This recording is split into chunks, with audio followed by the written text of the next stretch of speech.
Buenos Aires, marzo de 2009. En este acto, yo, Alberto Nicolás Iparraguirre, argentino, en pleno uso de mis facultades mentales, leo al señor Daniel Tonietti un cuerpo de objetos que componen un trabajo de investigación sobre el bicentenario de la República Argentina, desarrollado durante mis últimos años. Asimismo, manifiesto que es mi voluntad que Daniel Tonietti sea el responsable de llevar adelante este trabajo y que a tales efectos se le entreguen las llaves del depósito en el cual se encuentran los objetos anteriormente mencionados.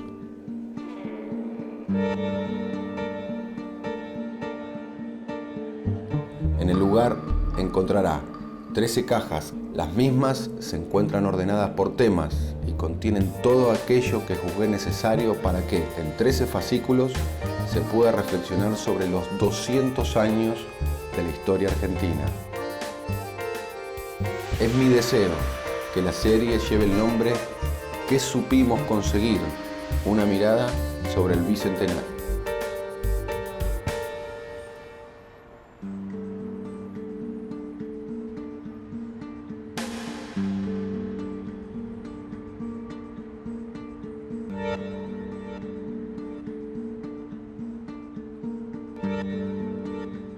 La consolidación de la Argentina moderna está hecha con dosis simultáneas de terror y de cohesión. Desde la conformación del Estado en 1880, muchos han sido los períodos de violencia estatal. El exterminio de los indígenas, la persecución a anarquistas y a socialistas, la policía brava de la picana y todos los períodos de dictaduras y persecución de opositores configuran la larga lista de estas calamidades. Pero sin duda, los derechos humanos tienen una marca a fuego en los casi 500 campos de concentración de la última dictadura militar.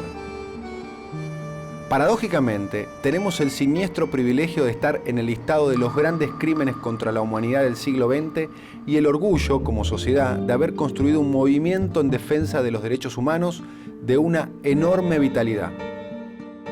Con la restauración democrática de 1983, el respeto irrestricto de los derechos humanos se volvió parte del sentido común de esta sociedad. Pero son varias las deudas que la democracia tiene al respecto.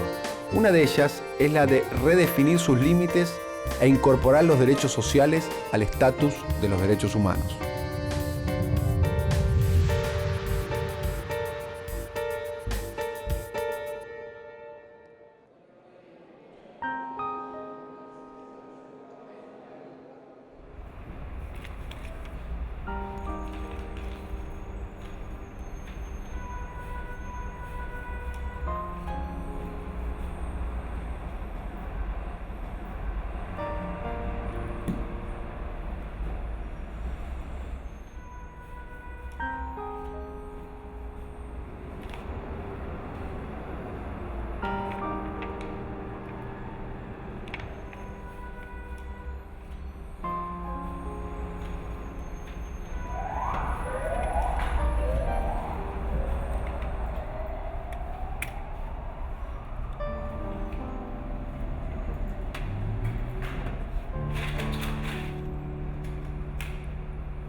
Fragmento del ensayo La historia de los derechos humanos en América Latina de Eugenio Raúl Zaffaroni.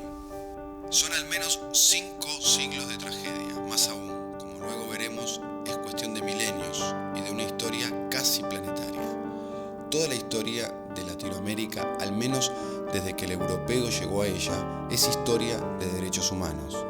Cada jalón en la conciencia de nuestro ser está acompañado por la conciencia de los derechos que les son inherentes. Es imposible escindirlos, porque toda idea del hombre conlleva una idea de sus derechos. De allí la enorme dificultad para escribir nuestra historia de los derechos humanos.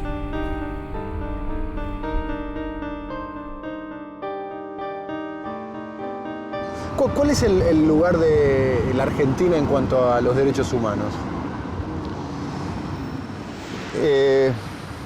La Argentina tiene un papel de excelencia en cuanto a la normativa de derechos humanos. Y esto ha dado una presencia de Argentina en el mundo muy importante. Desgraciadamente, hay un divorcio entre la normativa, el complejo normativo de tratados a los que ha suscrito la Argentina, con la realidad. Y allí está el drama actual respecto a las violaciones de derechos humanos de la actualidad. ¿De qué hablamos cuando hablamos de derechos humanos? Después de semejante situación internacional vivido con el genocidio cometido por Hitler en Alemania y después de la Segunda Guerra Mundial, se generó este espacio de Naciones Unidas en la cual los países resignaron parte de su soberanía para poder generar una estructura supranacional que permita controlar los desbordes del Estado. ¿Qué opina, doctor Cañón, de una frase tan difundida de derechos humanos para los delincuentes, que está muy difundida especialmente por un discurso conservador en Argentina? Claro, pero es un discurso tramposo y mentiroso. Solamente el Estado puede violar los derechos humanos de las personas, porque si una persona agrede a otra o mata a otra, es el Estado el que está detrás para poder juzgar ese crimen dentro del sistema de derecho penal. Por lo tanto, solamente el Estado es quien no tiene detrás a alguien que lo pueda juzgar a él si comete un delito. Y además esa idea encierra el concepto de que los que cometen delitos no son humanos, pareciese, que no tienen por qué tener derechos.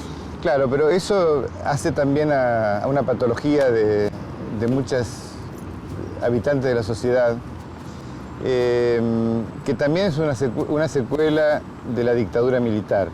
Recordemos que cuando la dictadura militar hablaba de los subversivos, decían que no tenían entidad como seres humanos, valían menos que un animal. Se escucha el discurso, habría que matarlos a todos, estos negros que no trabajan, le estamos dando de comer en la cárcel, en lugar de eso habría que matarlos directamente. Es un discurso conservador, represivo. Es muy reaccionario, es un discurso fascista y reaccionario. Cada violación a los derechos humanos partió de una negación básica. Siempre se violaron los derechos de otros a quienes se les negaba esa condición humana. La humanidad la retenía el violador.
Las abuelas de Plaza de Mayo nacemos como consecuencia de una dictadura militar que usurpa el poder el 24 de marzo de 1976. Y empiezan el secuestro de todos los opositores, sin distinción de edad, de sexo, condiciones sociales. Y ahí es donde nosotras vamos viendo qué hacer, cómo encontrarlos, a quién preguntar. Los organismos de derechos humanos durante la dictadura era justamente con miedos, desconocimientos y riesgos, desafiar el sistema y exigir a quienes estaban en la casa de gobierno ilícitamente respuestas, que nunca nos dieron por otra parte. Claro, ya en etapas constitucionales, ¿qué pasa? ¿Cuál fue nuestro pensamiento? Nosotros dijimos, bueno, primer gobierno constitucional, diciembre de 1983, las abuelas vamos a pasar a ser colaboradoras del Estado, un Estado de derecho, un Estado que iba a recomponer todo lo que el Estado terrorista hizo, pero nos dimos cuenta de que el Estado no iba a hacer todo lo que nosotros pensábamos que debía hacer. Luego vienen las famosas leyes de punto final, obediencia debida, que traen la impunidad por casi 20 años. Fue un agravio para la población porque nos obligaron a convivir con los asesinos de nuestros hijos. Recordemos, por ejemplo, Scilingo, que declaró ante las cámaras de televisión a millones de personas que había matado, arrojando vivas al mar o al Río de la Plata, 30 desaparecidos en la Escuela de Mecánica de la Armada. Y después se fue a su casa. Entonces eso deja una marca, deja un proceso muy de afianzamiento de esa impunidad y cuesta mucho trabajo volver a poner las cosas en su lugar.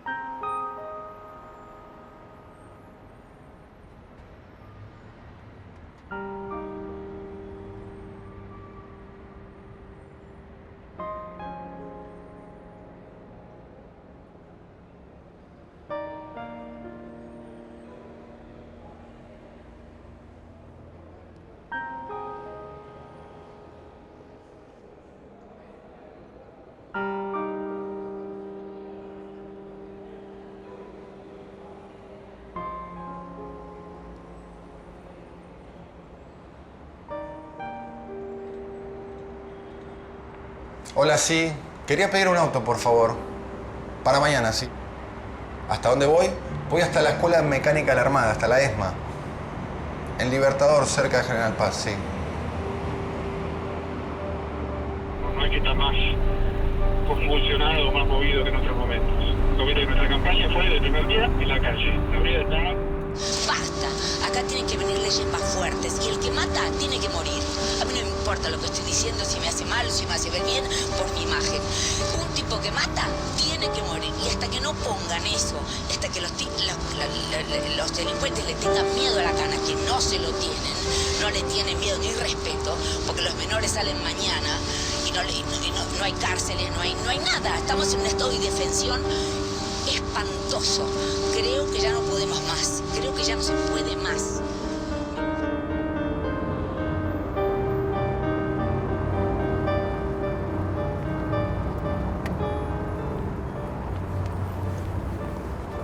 ¿Los centros de detención qué lugares ocupan en los países donde hubo represión ilegal o genocidio?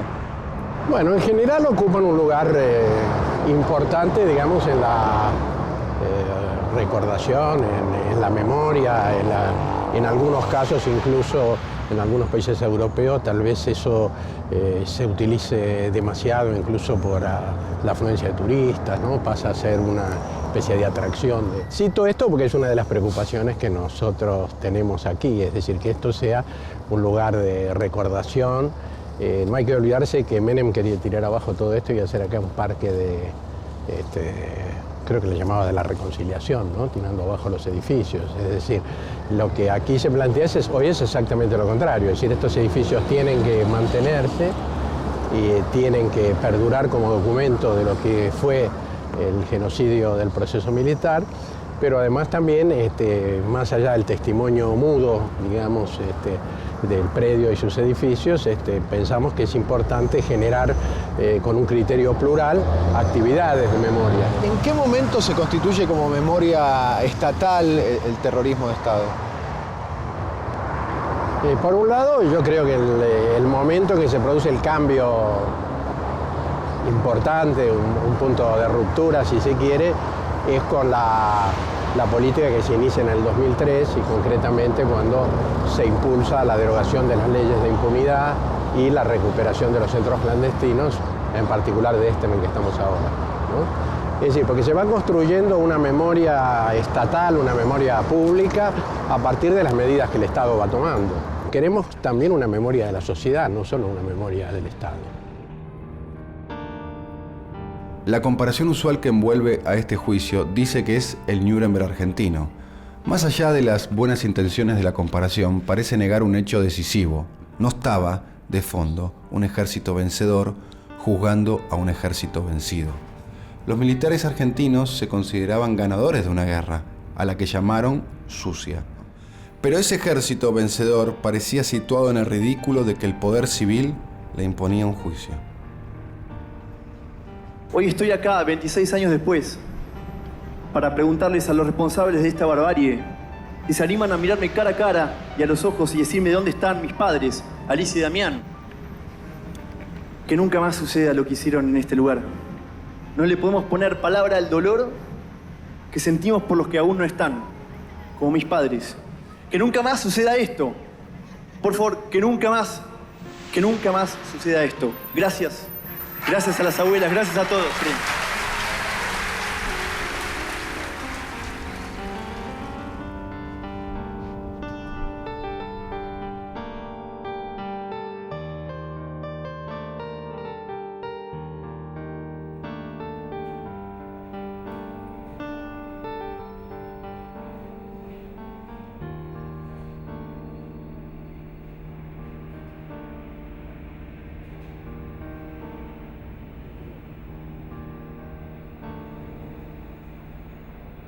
Como si hubiera que reescribir lo que nos hacían repetir como tontos acerca de los derechos de uno que terminaban donde empiezan los derechos del otro. ¿Dónde empiezan y terminan los derechos humanos? ¿Cuándo se violan? ¿Dónde empiezan a existir esos derechos? ¿Antes de qué otros derechos se encuentran los derechos humanos?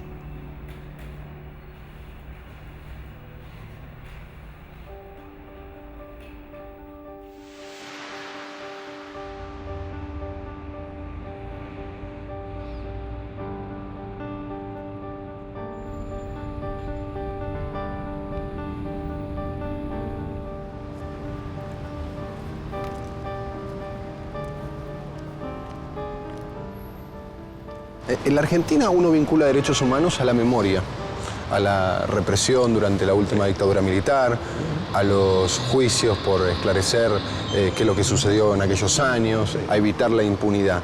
¿Los derechos humanos son solamente esos o más? No. Los derechos humanos son también todo lo que refiere a derechos económicos, sociales y culturales.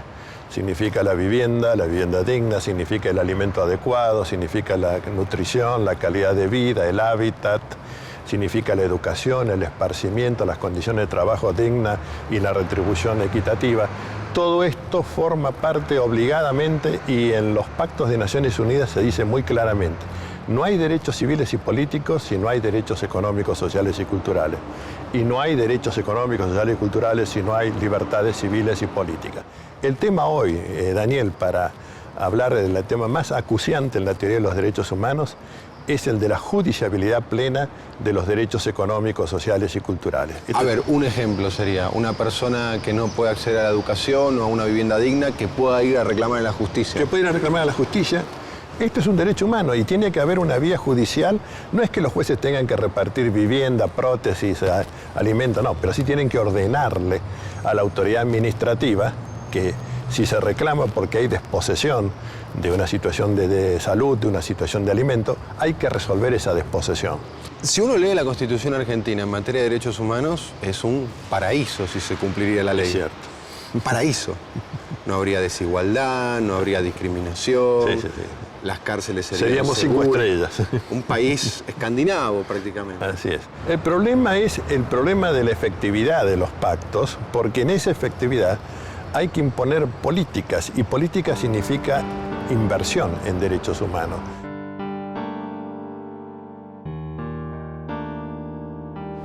Mira, para mí el número es el que denunciaron en el acta institucional número 1, que dijeron había 30.000 militantes, los propios represores, 30 y 15.000 simpatizantes. Yo creo que están diciendo que se comieron a 45.000 personas.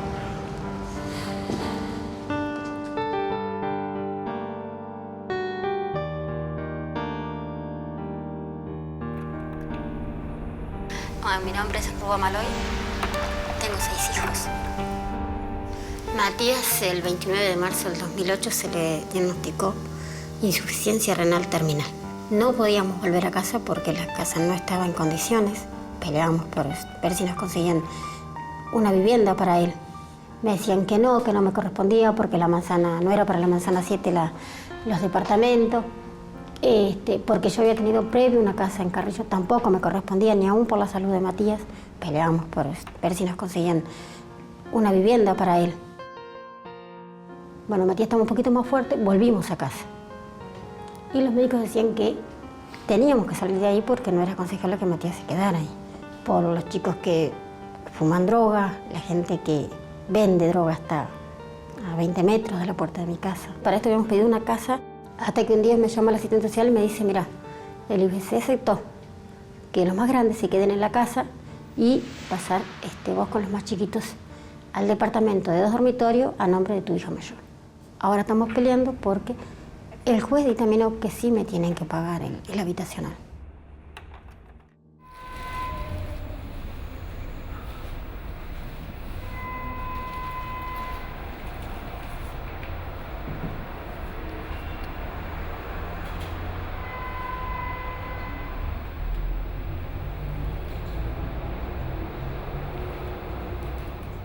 En la causa 2251/06, caratulada Echecolás Miguel Osvaldo, sobre privación ilegal de la libertad, aplicación de tormentos, homicidio calificado, va a dar comienzo al debate oral y público establecido. El juicio de Echecolás significó un espacio de justicia, si se pudiera sintetizar en 3 palabras. A mí me retumba de ese juicio, me retumban muchas cosas. La sensación de estar llevando adelante algo complicado, muchos años después, para lo cual uno no se preparó. O sea, la Facultad de Derecho no prepara gente para actuar frente al absurdo. Y 30 años después es un absurdo, al mismo tiempo que es una necesidad. Un momento muy importante, por supuesto, fue el comienzo del juicio, el primer instante del juicio. Momento muy importante fue el día de los alegatos, porque ese día una de las personas que tenía que estar, porque era querellante, no había venido, había una gran preocupación y finalmente esa persona desapareció. De modo que 3 años después, o casi 3 años después, la sensación es peor, porque aquella preocupación hoy es tragedia. Y finalmente la lectura de la sentencia. Todos estos delitos de lesa humanidad cometidos en el marco del genocidio que tuvo lugar en la República Argentina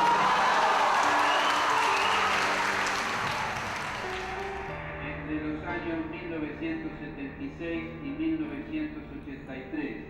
Tercero, dispone que no... Se suele escuchar todos los días comentarios acerca de que la justicia llega a temas vinculados a derechos humanos solo en un aspecto determinado, que en este caso sería a los violadores masivos de los derechos humanos de la década del 70, para ponerlo en una frase. Y la realidad es que está mal formulada el planteo. La justicia llega a todos aquellos casos que puede llegar. En el caso de violaciones masivas a los derechos humanos es obvio que es una obligación del Estado, como yo decía, hacer esos juicios. Eso no significa que no haya otras violaciones a los derechos humanos. Lo que no se puede, y a mi entender no se debe, es equiparar unas y otras. No significa que quien muere en esas circunstancias sea una muerte menos dolorosa que otra muerte. Hay una diferencia notable, que es la dimensión de la tragedia. El Estado no mata, el Estado no deja morir a nadie, el Estado no puede dejar morir a nadie. El Estado es la garantía de que nuestra vida será respetada y que la dignidad de nuestra vida será defendida. ¿Qué significa entonces cuando se habla de los derechos humanos de los delincuentes? ¿Por qué la idea de inseguridad se opone al respeto a los derechos humanos? Argentina hizo con avances y retrocesos algunos deberes. Si miramos el mundo y lo que muchos países hicieron sobre la violación de los derechos humanos, podemos enorgullecernos y sentir que fuimos lejos. Las deudas sociales son materia pendiente y deben integrarse a nuestra idea de derechos humanos. Si somos capaces de ver que en cada argentino sin vivienda, sin trabajo digno, sin alimentación sana, hay un derecho humano vulnerado, seremos capaces también de ir más lejos aún.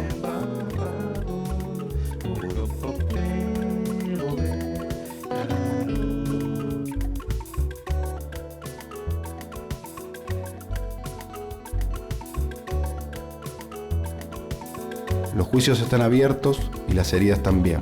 Vamos empatando tanto dolor con justicia.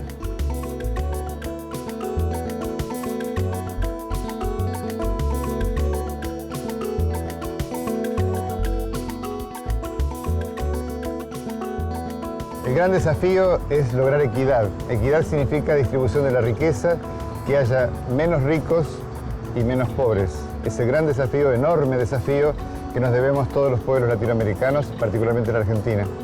Quiero rendir, como abuela de Plaza de Mayo, mi homenaje al pueblo argentino, que nunca bajó los brazos, que siempre luchó, a veces con las armas y a veces en paz, para vivir en dignidad y en libertad.